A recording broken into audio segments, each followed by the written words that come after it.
Hi everyone, I'm Martin Bamford, a chartered financial planner at Informed Choice, and in this video I'd like to talk about lockdown 2.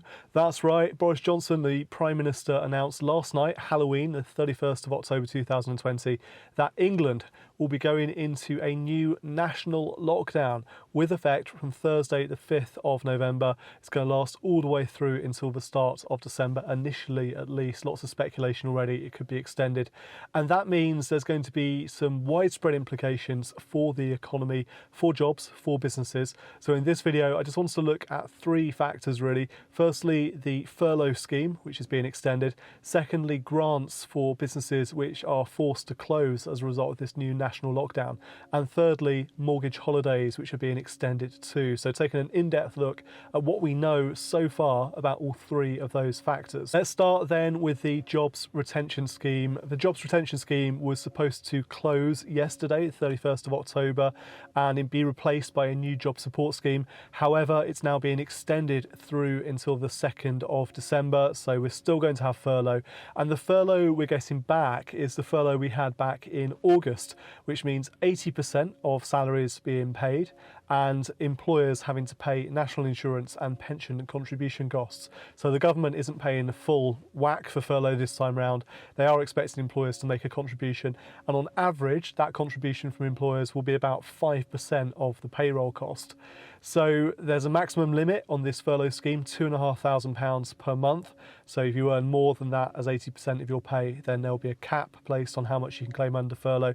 And this does allow for flexible furlough this time round as well. So employees can come back on a part-time or a flexible basis and still qualify for this furlough scheme.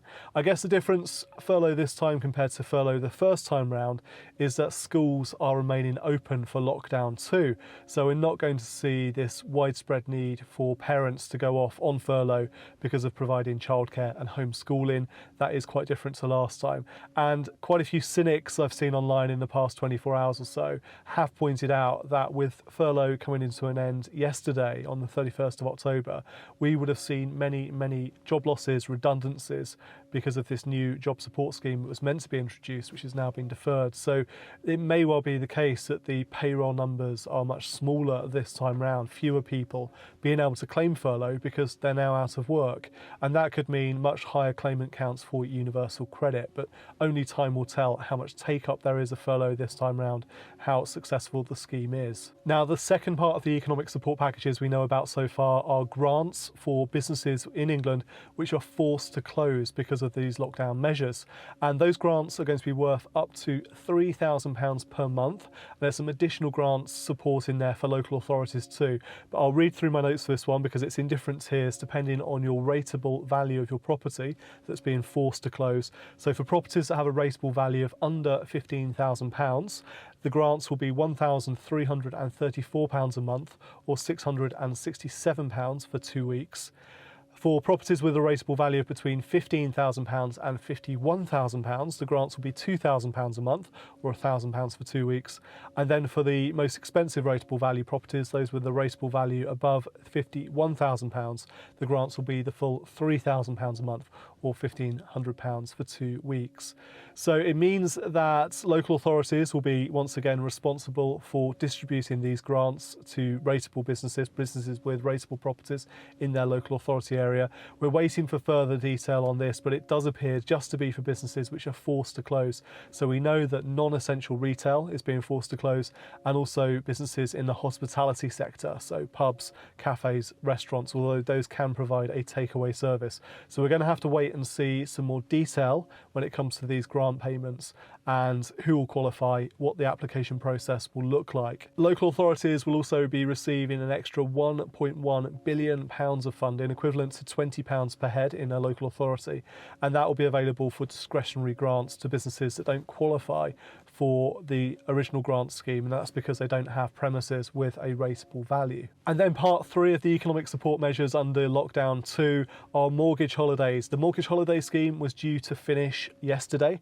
on the 31st of October. It is now being extended, and we're going to get further details from the Financial Conduct Authority tomorrow, Monday, to find out what that means in terms of an extension to the mortgage holiday arrangements. What we know at this stage is that the mortgage holidays will be available for a further 6 months. and people who have already claimed a mortgage payment holiday can claim a top-up of a further 6 months to their mortgage holiday, but further details coming from the Financial Conduct Authority tomorrow on Monday. So announcing this further measure of economic support for businesses, for jobs, for mortgage payers, Chancellor Rishi Sunak said, over the past 8 months of this crisis, we have helped millions of people to continue to provide for their families, but now, along with many other countries around the world, we face a tough winter ahead. I've always said that we will do whatever it takes as the situation evolves. Now, as restrictions get tougher, we are taking steps to provide further financial support to protect jobs and businesses.